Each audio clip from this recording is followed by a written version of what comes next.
face curat, nu mai tace, iarba nu mai place, curiești bolneviare, drăguță mioară.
Stăpâneți, cheamă și-un câine cel mai bărbătesc și cel mai prețesc. Când la pus de soare vreau să-mi de-o mare baciu și cu cel vrâncean.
Dumioara mea, să te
Ciobănaș cu oilii, bată-mi de pâilii, că ai lăsat oilii și-ai plecat cu fetilii. Și-ai plecat cu fetilii, și-ai plecat cu fetilii. Eu m-am pornit după oi, du-du-du-du-du-du.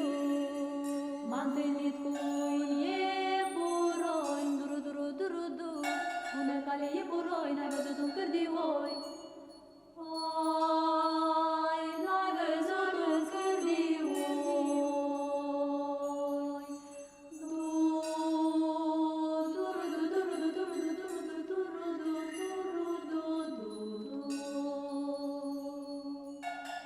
Mi-ai văzut, nu le-am văzut. Din păscuțel le-am păscut. Prin pârloage tot să roage la fântâna lui Iordan, nu mai capte din cârlan, la fântâna lui Gheorghiț, nu mai capte din căpriu.